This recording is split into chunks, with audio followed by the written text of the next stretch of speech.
والسلام على رسوله الكريم وعلى آله وأصحابه أجمعين. আলহামদুলিল্লাহ, আল্লাহ সুবহানাহু ওয়া তাআলা আমাদেরকে 24 ঘন্টা নিয়ামতের মধ্যে ডুবাই রাখছেন। প্রতি মুহূর্তে আমাদের প্রতি আল্লাহর তরফ থেকে নিয়ামত আসতেছে এবং আল্লাহ তাআলা নিজের তরফ থেকে নিয়ামত দেওয়া শুরু করছেন। এমন না যে আমরা এই সমস্ত নিয়ামতের হকদার ছিলাম, আল্লাহ দিতে বাধ্য, এরকম না।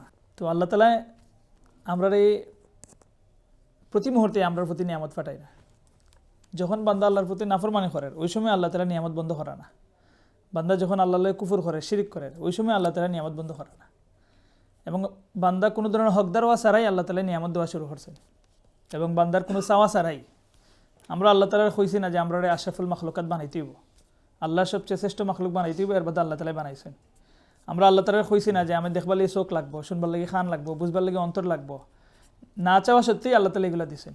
এবং এই দুনিয়াত আওয়ার বাদে আমরা লাগি যা যা দরকার সব তার ব্যবস্থা আল্লাহ তাআলা আগে ভাগে করে রাখছেন। মার বুকের মধ্যে দুধের ব্যবস্থা করে রাখছেন, আত্মীয় স্বজন অন্তরে আমরা প্রতি ভালোবাসা তৈরি করে রাখছেন। এই দুনিয়াতে আমরা যা যা লাগে সব তার ব্যবস্থা করে রাখছেন এবং আসমান জমিনের সব জিনিসে আল্লাহ তাআলা আমরা খেদমত লাগাই রাখছেন। তো প্রতি মুহূর্তে আল্লাহর তরফ থেকে আমরা প্রতি নিয়ামত। আর আমরা যে আল্লাহ তাআলা নিয়ামতের গন্তে থাকি তো গুনিয়ে শেষ করতাম পারতাম না। তো এই সমস্ত নিয়ামতের মধ্যে সবচেয়ে বড় নিয়ামতের লিগে আল্লাহ তাআলা আমরা দিন দিয়েছেন, ইসলাম দিয়েছেন। এটা আল্লাহ তাআলা দেওয়া সবচেয়ে বড় নিয়ামত। এবং ইসলামের মধ্যে সবচেয়ে গুরুত্বপূর্ণ বিষয় লিগে ইমানের বিষয়।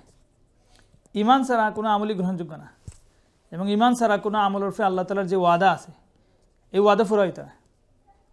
এবং আখিরাতে যে সমস্ত পুরস্কারের ওয়াদা আছে এই সমস্ত পুরস্কার মানুষ পাইতো না যদি ইমানটা নষ্ট হয়ে যায়। তাহলে ইমানের লিগে আল্লাহ তাআলার দেওয়া সবচেয়ে বড় নিয়ামত। এতে ইমানের হেফাজতের চিন্তা সবচেয়ে জরুরি বিষয়। মানে যে জিনিস যত দামি এটার হেফাজতের চিন্তা তত বেশি এবং যার ইমান যত বেশি তার ইমান লয়ে হেফাজতের চিন্তা তত বেশি। এতে ইমাম বুখারী রাহিমাহুল্লাহ একজন তাবির একটা উক্তি নকল করছেন যে এই তাবির হইরা যে আমি কমপক্ষে 30 জন বদরি সাহাবীর লগে আমার দেখা হয়েছে যারা নিজেদের ইমানের ব্যাপারে মুনাফিকের আশঙ্কা করা, যে না জানে আমি মুনাফিক হয়ে গেলাম কিনা। ওমর রাদিয়াল্লাহু তাআলা আনহু যার ব্যাপারে আল্লাহ তাআলা নবীজি সাল্লাল্লাহু আলাইহি সাল্লামে জান্নাতি ও সুসংবাদ দিয়েছেন বা সুসংবাদ দিয়েছেন, আমার পরে কেউ নবী ইলেন ওমর। ওমর রাদিয়াল্লাহু তাআলা আনহু হুযায়ফা রাদিয়াল্লাহু আনহুর জিকাইরা যে আমি তোমার আল্লাহর কসম দিয়া কইরাম যে নবীজি সাল্লাল্লাহু আলাইহি সাল্লাম তোমার যে মুনাফিকদের লিস্ট দিয়েছেন এই লিস্টের মধ্যে আমার নাম আছে কিনা। তো তারা ইমান লিয়ে চিন্তিত, আর আমরা নিজের ইমান লিয়ে সবচেয়ে বেশি নিশ্চিন্ত। অন্যর ইমান লিয়ে আমরা চিন্তিত, কিন্তু নিজের ইমান লিয়ে সবচেয়ে বেশি নিশ্চিন্ত আমরা যে আর ঠিক আছে আমলও কমতে দিতে পারে কিন্তু ইমান আমার ঠিক আছে। অথচ সালফে সালিহিন তারা ইমানের ব্যাপারে সবচেয়ে বেশি চিন্তিত থাকতা। তো তাহলে কি সবচেয়ে জরুরি বিষয় লিখে নিজের ইমানের পিছনে মেহনত, নিজের ইমানের হেফাজতের চিন্তা। তাহলে আমরা বুজুর্গ হল তখন যে ইমানের লাগি 3টা মেহনত। একটাই লিখে যে ইমান সম্পর্কে ইলম অর্জন করা, ইমান সম্পর্কে ইলম অর্জন করা। আর ইমান সম্পর্কে ইলম অর্জন না করলে মানে ইমান শিখা হয় না, ইমান সহি হয় না। এটা লাগি ফলা নম্বর মেহনত যেটা, এটা লাগি ইমান সম্পর্কে ইলম অর্জন করা, সঠিক মুমিনের আকীদা বিশ্বাসগুলো সম্পর্কে জানা এবং কিতা করলে ইমানটা নষ্ট হয়ে যায় এটা জানা। আমরা মাওলানা আব্দুল মালিক সাহেব হাফিজাহুল্লাহ তাই কইছিল, আমরা মার্কাজে বয়ান করছিল আর কি। তো কইছিল যে আপনি যদি উলামায়ে কেরামের কাছ থেকে আহলে সুন্নাত ওয়াল জামাতের আকীদা সম্পর্কে ইলম অর্জন না করেন, সঠিক মুমিনের আকীদা বিশ্বাস সম্পর্কে ইলম অর্জন না করেন, তা আপনি শত চিল্লা দিলেও আপনার ইমান শেখা হয়েছে না। আছে না, আমরা তাবলীগের সাথীরা তো অনেক সময় মনে করে যে আমি তো ইমানের মেহনত করলাম এবং তারা প্রায় সময় কই না যে তাআল্লামনাল ঈমান সুম্মা তাআল্লামনাল কোরআন। আমরা সাহাবায়ে কেরামে কইতা যে আমরা আগে ইমান শিখছি পরে আমরা কোরআন শিখছি। এখন ইমান শিক্ষা বলতে কিতা বুঝায় এটা উলামায়ে কেরাম কাছে বুঝতে। সাহাবায়ে কেরাম রাদিয়াল্লাহু আনহুর যে উক্তি আমরা আগে ইমান শিখছি পরে কোরআন শিখছি, আর কোরআনের এক একটা আয়াতে আমরা ইমানটা বাড়াই দিছে, এই ইমান শিক্ষা বলতে তারা কিতা বুঝাইতে, এটা উলামায়ে কেরাম কাছে শিখতে হবে। তো এটা জরুরি বিষয় যে উলামায়ে কেরামের এই বক্তব্যগুলো আমরা জানতাম ইমান সম্পর্কে, উলামায়ে কেরামের যে বক্তব্য। আর 2 নম্বর মেহনত হইলে গিয়া যে ইমানরে তাজা রাখবার লাগি মেহনত করা। খাফর জেলা ফুরান হয়ে যায়, ইমানওয়ালা ফুরান হয়ে যায়। এতে ইমানের পরিবেশ আইলে ইমানের আলোচনা করলে শুনলে ইমান তাজা হইতে থাকে এবং ইমানের পরিবেশ থেকে হরে গেলে, ইমানের আলোচনা থেকে দূরে গেলে কি ইমানের বিপরীত পরিবেশে গেলে ইমান কমতে থাকে। ফলাফলা বোঝা যায় না কিন্তু একটা সময় গিয়ে বোঝা যায় বহুত কমে গেছে। আর ইমানের লাগে 3 নম্বর মেহনত যেটা এটাকে দোয়া করা আর কি, যাতে আল্লাহ তাআলা আমরা অন্তরের মধ্যে ইমানটা তাজা রাখেন। যেটা কোরআন হাদিসে অনেক দোয়া শেখানো হয়েছে আল্লাহুম্মা হাব্বিব ইলাইনাল ঈমান ওয়া যায়্যিনহু ফি কুলুবিনা ওয়া কাররিহ ইলাইনাল কুফরা ওয়াল ফুসুকা ওয়াল ইসয়ান ওয়াজআলনা মিনার রাশিদিন ওয়া রাব্বানা লা তুযিগ কুলুবানা বা'দা ইয হাদাইতানা ওয়া হাব লানা মিন লাদুনকা রাহমা। এটা আল্লাহ তাআলা কইছেন, এটা খারার দোয়া। এটা হলো ওয়ার রাসিখুনা ফিল ইলম, যারা ইলমে গভীর এরা প্রশংসা করে কইছেন এই দোয়া খারা করে। যারা এই দোয়া করে এরার প্রশংসা করে হয়েছেন, এরা ওয়ার রাসিখুনা ফিল ইলম, এরা ইলমে গভীর, যারা গভীর ইলমের অধিকারী তারাও এই দোয়াটা হন যে আল্লাহ আমার একবার হেদায়েত দেওয়ার বাদে আবার গুমরাহ করবা না আমারে। আমরা অনেক সময় অন্যর এই হেদায়েতের পর থেকে হরিজিতি দিকা তারালে খুব সমালোচনা করি, কিন্তু তারে দিকা নিজের টেনশন করি না যে এই অবস্থাটা আমার হইতে পারে, আমার চাইতে কত ভালো অবস্থানে তখন মানুষও গুমরাহের দিকে গেছে কি, হেদায়েতের দিকে ডাকনেওয়ালা এখন গুমরাহের দিকে ডাকের, আল্লাহর দিকে ডাকনেওয়ালা এখন বিভিন্ন বাতিল দলের দিকে বিভিন্ন গ্রুপের দিকে ডাকের। তো তাহলে আমরা এই তিনটা মেহনত করতাম ইনশাআল্লাহ, নিহত আছে না ইনশাআল্লাহ। তো এই যে ইমানের ব্যাপারে আমরা লাগে গুরুত্বপূর্ণ একটা কিতাব যেটা ইমান সবার আগে, এই কিতাবটা যদি আমরা বুঝে বুঝে পড়তাম পারি তাহলে আধুনিক যুগেও যে মানে নতুন নতুন শিরোনামে যে ইমান ধ্বংসকারী যে বিষয়গুলো আইছে এগুলোর সুন্দর খণ্ডনী কেন আসছে, হয়তো বিস্তারিত না কিন্তু কিন্তু জামে মানের একবারে কম কথায় অনেক গুরুত্বপূর্ণ বিষয় বুঝে নিয়ে গেছে আর কি। তো তাহলে আমরা এই যে ইমান সবার আগে কিতাবটা আমরা খুব ভালো থেকে পড়তাম ইনশাআল্লাহ, এবং ভালো থেকে বোঝার চেষ্টা করতাম, বুঝে বুঝে পড়তাম, নিজেরা পড়তাম, অন্যরা পড়াইতাম ইনশাআল্লাহ। এছাড়া আরও অন্য কিতাবগুলো আছে, এটা যেহেতু আমরা উস্তাদ হলতে আমরা ফয়লা দিচ্ছেন, তো আমরা এটা আগে ভালো থেকে পড়তাম ইনশাআল্লাহ। এবং আমরা যদি আজকে খালি শিরোনামগুলোও দেখি, যারা দেখছেন না মানে শিরোনামগুলোর মধ্যেই মানে অনেক কিছু ঢুকে গেছে এবং বিস্তারিত তো অনেক কিছু আছে। তাহলে আমরা যারা আলহামদুলিল্লাহ এখানে সবই আল্লাহ তাআলা যথেষ্ট মেধা দিয়েছেন, যোগ্যতা দিয়েছেন, এক একটা পয়েন্ট আমরা ভালোটিকে বুঝতাম ইনশাআল্লাহ। এবং এখানে যে দলিলগুলো আনছেন, কথাগুলো আনছেন, এগুলো আমরা হৃদয়ঙ্গম করতাম, মুখস্থ করতাম এবং অন্যর কাছে এগুলো পৌঁছাইতাম ইনশাআল্লাহ। নিয়ত আছে না ইনশাআল্লাহ? তো আমি কেন তো অনেক শিরোনামগুলো যদি আমরা আজকে পড়ি, যেহেতু কথা ছিল যে আমরা পুরা কিতাবই পড়ে আইতাম, ঠিক আছে, আমরা যদি আজকে শিরোনামগুলো একটু নিজেরা একটু রিমাইন্ডার করে যাই আর কি। যেমন ইমান ওহির মাধ্যমে জানা, সকল সত্যকে সত্য বলে বিশ্বাস করার নাম। ওহির মাধ্যমে যা যা নাজিল হয়েছে সবগুলারে সত্য হিসেবে বিশ্বাস করার নাম হইল ইমান। কোনো একটাকে বিশ্বাস করলে তো আর ইমান রইত না। ইমান অবিচল বিশ্বাসের নাম, কোনো ধরনের সন্দেহ সংশয় রাখার কোনো সুযোগ নাই। কোনো বিষয়কে শুধু আল্লাহ ও তার রাসূল সাল্লাল্লাহু আলাইহি ওয়াসাল্লামের প্রতি আস্থার ভিত্তিতে মেনে নেওয়ার নাম ইমান। মানে আমার চোখের দেখা এটার বিপরীত হইতে পারে, আমার এক্সপিরিয়েন্সটা এটার বিপরীত হইতে পারে। মানে নবীজি সাল্লাল্লাহু আলাইহি ওয়াসাল্লাম যে খবর লই আইছেন এই খবরটা আমার নজরের দেখার বিপরীত হইতে পারে। নবীজি সাল্লাল্লাহু আলাইহি ওয়াসাল্লামের দেওয়া এই খবরটা আমার এক্সপিরিয়েন্সের বিপরীত হইতে পারে, বিভিন্ন মানুষের বক্তব্যের বিপরীত হইতে পারে। যদি সারা দিনের মানুষের যদি একটা কথা হয় আল্লাহ এবং আল্লাহ রসুল সাল্লাল্লাহু আলাইহি ওয়াসাল্লামের কথার বিপরীত, তো সারা দিনের মানুষ মিথ্যাবাদী, আল্লাহ এবং আল্লাহ রসুল সাল্লাল্লাহু আলাইহি ওয়াসাল্লাম সত্যবাদী। এটা লেগে ইমানের তাকা যা যে শুধুমাত্র নবীজির উপরে আস্থা থাকার কারণে তাই যে সমস্ত খবর লই আইছেন এই সমস্ত খবরে আমরা বিনা দিতেই বিশ্বাস করতাম। এবং ইমানের লেগে সমর্পণের নাম, নিজেরাই আল্লাহ এবং আল্লাহ রসুল সাল্লাল্লাহু আলাইহি ওয়াসাল্লাম ফয়সালার সামনে আত্মসমর্পণ করা, এটা লেগে ইমান, যেটা আল্লাহ তাআলা কসম খাইয়া হয়েছেন যে ফালা ওয়া রাব্বিকা লা ইউমিনুনা হাত্তা ইউহাক্কিমুকা ফীমা শাজারা বাইনাহুম সুম্মা লা ইয়াজিদু ফি আনফুসিহিম হারাজাম মিম্মা কাদাইতা ওয়া ইউসাল্লিমু তাসলিমা। আপনার রবের কসম, এরা ততক্ষণ পর্যন্ত মুমিন হইতে পারতো না যতক্ষণ পর্যন্ত তারা পারস্পরিক বিভিন্ন বিষয়ে আপনার বিচারক না মানছে এবং আপনার ফয়সালার সামনে নিঃশর্ত আত্মসমর্পণ না করছে এবং আপনার ফয়সালার ব্যাপারে তারা অন্তর কোনো ধরনের দ্বিধা থাকতে পারতো না, এর আগ পর্যন্ত এরা মুমিন হইতে পারতো না।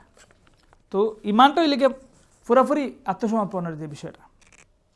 ইমান শরীয়তে উসায়ে হাসানাকে গ্রহণ করার নাম। ইমান শুধু গ্রহণ নয়, ইমান শুধু গ্রহণ না, বর্জনেরও বিষয় আছে। আনি আবুদুল্লাহ ওয়াজতানিবুত তাগুত, ইলা ইলাহা ইল্লাল্লাহ, এটার মধ্যে দুইটা অংশ আছে, অস্বীকারও আছে আবার গ্রহণ করা আছে। তো আমরা সমাজে অনেকেই আছে যে ইতিবাচক বিষয়গুলোর খুব মানে, কিন্তু ইমানের মধ্যে যে বর্জনেরও বিষয় আছে, মানে এই বিষয়টা স্বীকার করে না। তো ইমান খালি গ্রহণের কথা হয় না, বর্জনের কথাও হয়। সত্যকে গ্রহণ আর বাতিলকে বর্জন। আস্থা, ভালোবাসা ও ভক্তি শ্রদ্ধা ছাড়া ইমান হয় না। বিদ্রুপ ও অবজ্ঞা অস্বীকারের চেয়ে ভয়াবহ কুফর। আল্লাহ এবং আল্লাহ রসুল সাল্লাল্লাহু আলাইহি সাল্লাম বা ইসলামের কোনো শিয়ার, কোনো নিদর্শন রলিয়া বিদ্রুপ করা, অবজ্ঞা করা, এগুলা কুফরের চাইতে জঘন্য। মানে একটা লিগে এখন ইমান আনছে না একটা অবস্থা, আর একজন এগুলোরে চারটা বিদ্রুপ করা, এটা আরও জঘন্য অপরাধ। আমরা সমাজে আমরা দেখি অনেক মানুষ বিষয়টা মামুলি মনে করে যে আল্লাহ তাআলার লিয়া অবজ্ঞা হরাইল, ইসলামের কোনো নিদর্শন লিয়া অবজ্ঞা হরাইল। ওইটা আপনারা দেখছেন, মানে বেগম রুকিয়ার ইস্যু দেখছেন, রুকিয়ারে লিয়া একটা নেগেটিভ মন্তব্য হয়েছে, এটারে খুব ব্লাসফেমি হয়ে গেছে, এই শিক্ষকরে বহিষ্কার করতে হইব, মানে কতটা হয়ে গেছে। কিন্তু ও মানুষগুলোই আবার আমরা নসিহত করে যে আল্লাহ এবং আল্লাহ রসুল সাল্লাল্লাহু আলাইহি ওয়াসাল্লাম লিয়া যখন কটূক্তি হয় তখন আমরা এগুলো মানে ভিন্ন মত হিসেবে এটাকে স্বীকার করতাম। অবজ্ঞা, বিদ্রুপ, বিরাগ, বিদ্বেষের চেয়ে হীন ভয়াবহ। মুনাফিকদের কাছে আল্লাহ তাআলার দিন, আল্লাহ তাআলার ইবাদত ও আল্লাহ তাআলার আহকাম অতি অপছন্দনীয়। এগুলো তার কাছে অপছন্দনীয় লাগে। একটাই লিগে আমি আল্লাহর একটা বিধান পালন করতাম পারাম না, আর একটাই লিগে এটা আমার অপছন্দ লাগে। আমি ফজর নামাজও উঠতাম পারাম না, এটা আমার ইমানের দুর্বলতা। কিন্তু ফজর নামাজের বিধানটাই আমার ভালো লাগে না, এটা আমার ইমানহীনতা। ইসলামের কোনো একটা বিধান আমি পালন করতাম পারাম না, এটা আমার ইমানের দুর্বলতা। কিন্তু এই বিধানের আলোচনাই আমার ভালো লাগে না, এই বিধানটাই আমার পছন্দ হয় না। এতে এখন ওলামায়ে কেরামে কইন যে এক জমানাত যে আমলের যে ত্রুটিগুলা, যেমন বেফরদা হওয়া, তার বাদে ফ্রি মিক্সিং, এগুলো একসময় শুধু আমলি ত্রুটিই আসিল। কিন্তু এই আধুনিক এই যুগের মাঝে আইয়া এটা শুধু আমলি ত্রুটির মাঝে রয়েছে না, বড় একটা অংশ লাগে এটা আকিদার ত্রুটিতে পরিণত হয়ে গেছে। মানে ফ্রি মিক্সিংটারে হে তার চয়েস মনে করে, তার অধিকার মনে করে, বেফরদা হওয়াটারে তার অধিকার মনে করে, বা আল্লাহর হুকুম পালন করতে না করাটারে তার অধিকার মনে করে, এই হিজাবটাই মনে করে, ফর্দাটারেই মনে করে এটা চয়েস। তো একটা ফরজ বিধানটা কি চয়েস মনে করার সুযোগ আছে? তাহলে ওলামায়ে কেরাম করে আজকের যুগে অনেক আগে যেগুলো শুধু আমলি ত্রুটি হিসেবে ধরা হইতো, এটা এখন নিছক আমলি ত্রুটিতে রয়েছে না, বড় একটা অংশের লাগে এটা আকিদার ত্রুটিতে পরিণত হয়ে গেছে। যেটা ওলামায়ে কেরামে কইন আর কি, যে একজন মানুষে সারাদিন থেকে মদ খাইছে, মদ ছাড়তে পারছে না, কিন্তু মনে করতো যে হে গুনাহগার, হারাম খাবার মধ্যে আছে, তো হে গুনাহগার ঠিক আছে, কিন্তু তার ইমান যেত না। আর একজনের জিন্দগিতে মদ ছুঁয়ে দেখছে না, কিন্তু হে মদরে হারাম মনে করছে না, চয়েস মনে করছে। আমার ভালো লাগে না, আমি খাই না, কিন্তু আমি মদরে খারাপ মনে করি না মদ খাওয়ারে, তো ওলামায়ে কেরাম করে হের তো ইমান থাকতো না। তো এই যে এর মদ না খাওয়াটা মানে বা খাওয়াটা অনেক সময় এটা শুধু আমলি ত্রুটিতে রয়েছে না, অনেকের লাগে এটা তার ইমানের আকিদার ত্রুটির মধ্যে গিয়ে পৌঁছে গেছে। তো আল্লাহ তাআলা নাযিলকৃত কিতাব এবং তার প্রদত্ত শরীয়ত অপছন্দ করা কুফরি, যে এই কুফরিতে লিপ্ত ব্যক্তিদের কিছুমাত্র সমর্থন করবে সেও মুরতাদ। আল্লাহ তাআলার নাযিলকৃত কিতাব এবং তার প্রদত্ত শরীয়ত অপছন্দ করা কুফরি, যে এই কুফরিতে লিপ্ত ব্যক্তিদের কিছুমাত্র সমর্থন করবে সেও মুরতাদ। ইমান একটি একক, এতে বিভাজনের অবকাশ নেই। এমন না যে কিছু অংশ মানব কিছু অংশ মানতাম না, এই সুযোগ নাই, পুরাটাই মানতে হইব। যারা আল্লাহ কইছেন তোমরা কিতাবের কিছু অংশ মানবা, কিছু অংশের অস্বীকার করবানি, যারা এটা করবে এর লাগে আল্লাহ তাআলা দুনিয়াতে অপমানের জিন্দেগি দিবা এবং আখিরাতে কঠিন আযাব দিবা। হযরতে তো বিস্তারিত আলোচনা করছেন। ইমানে আকায়েদ ও আহকাম স্পষ্টভাবে ঘোষিত ও গোটা উম্মাহের প্রজন্ম পরম্পরায় প্রবাহিত, এতে বিকৃতি ও অপব্যাখ্যা অস্বীকারের এক প্রকার। আমরা যে আকিদা বিশ্বাসগুলো আছে এগুলা বাতাসে ভাসে আইছে না, একবারে পরম্পরাগতভাবে নবী থেকে শুরু করিয়া সাহাবায়ে কেরাম ধারাবাহিকভাবে আমরা কাছে পৌঁছে, এখানে বিকৃতির কোনো সুযোগই নাই। এই যে তারা ভিন্ন মতের নামে তারা ইসলামের বিকৃত বিভিন্ন চিন্তা চেতনারে আমরা গেলাইতে চাই, মনে করে যে এগুলারে আমরা সহ্য করে নিতে হইব, এই সুযোগ নাই। ইসলামের এই আকিদা বিশ্বাসগুলা পরম্পরাগতভাবে ধারাবাহিকভাবে আমরা কাছে পৌঁছে, এখানে কোনো ধরনের বিকৃতির সুযোগ নাই। এগুলার অর্থ চেঞ্জ করে লওয়া এগুলোও এক প্রকারের অস্বীকারের শামিল। ইসলামের কোনো আকিদা বিশ্বাসের এমন কোনো ব্যাখ্যা দেওয়া যেটা মানে সালফে সালেন থেকে চলিয়ে যাওয়া ব্যাখ্যার বিপরীত, এটা এক প্রকারের অস্বীকারী, এক প্রকার কুফরের নামান্তর। দিল ও জবানের একত্রতা ইমান, এতে নিফাকের কোনো স্থান নেই। ইমান একটি স্থায়ী অঙ্গীকার।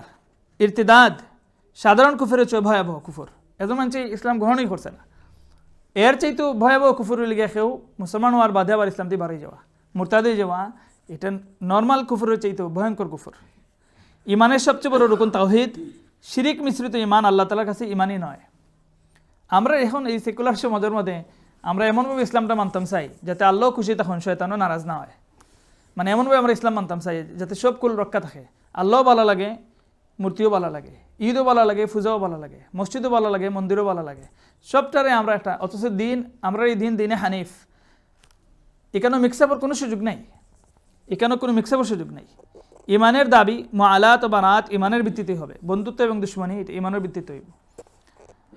সহযোগিতা করা না করার মানদণ্ড, ইমান অতি সংবেদনশীল, মুমিন ও গায়রে মুমিনের মিশ্রণ তার কাছে সহনীয় নয়। ইমান পরীক্ষার উপায়, আমরা এখানে প্রায় 7টা পয়েন্ট তাই হয়েছেন যেটা দিয়ে আমরা ইমানটা চেক করতাম। আসলে আমার মাঝে কোনো কুফরি আকিদা নেই তো, এটা আসলে এই প্রশ্নগুলো নিয়ে চিন্তা করা দরকার যে আমার মধ্যে কোনো কুফরি আকিদা নেই তো, আমার মধ্যে নিফাক নেই তো। কারণ কুফরিগুলো আমরা জানতে হইব, কুফর কিতা কিতা, নিফাক কিতা কিতা, এগুলো জানতে হইব। শায়রে ইসলামের বিষয়ে আমার অবস্থান কি, ইসলামের যে বিভিন্ন নিদর্শনগুলো, আজান, কালিমা, ইসলামের যে চিহ্নগুলো, বাইতুল্লাহ, কুরবানি, ইসলামের যে শায়ের যেগুলো আছে, নিদর্শন যেগুলো আছে, এগুলোর প্রতি আমার অবস্থানটা কিতা? এগুলার সম্মান করা মানে অন্তরে তাকওয়া থাকার আলামত। আর এগুলার সম্মান আমার অন্তরে আছে কিনা? আমার অন্তরে অন্যদের শায়ের প্রতি ভালোবাসা নেই তো? কাফির মুশরিকের যে নিদর্শন, যেগুলো ধর্মীয় নিদর্শন, এগুলোর প্রতি আমার মহব্বত আছে কিনা? মানে আল্লাহর মহব্বত আর শিরকের মহব্বত একলগে থাকবো কিনা? পছন্দ অপছন্দের ক্ষেত্রে আমার নীতি উল্টা না তো? পছন্দ অপছন্দের ব্যাপারে আমার নীতিটা কিতা? শরীয়ত না মন মতো, না কাফির মুশরিকের পছন্দ অপছন্দ, আমার পছন্দ অপছন্দ? নিজের ইচ্ছা বা পছন্দের কারণে ইমান ছাড়ছি না তো? আল্লাহ তাআলাকে হাকিম ও বিধানদাতা মেনে নিতে আমার মনে কোনো দ্বিধা নেই তো? সব ব্যাপারে আল্লাহর মানে, খালি আল্লাহর আইনগুলো মানে না। তো আল্লাহ তাআলার হাকিম মেনে নিতে আমার কোনো ধরনের সংশয় নাই তো? এটা নিজের প্রশ্ন করা।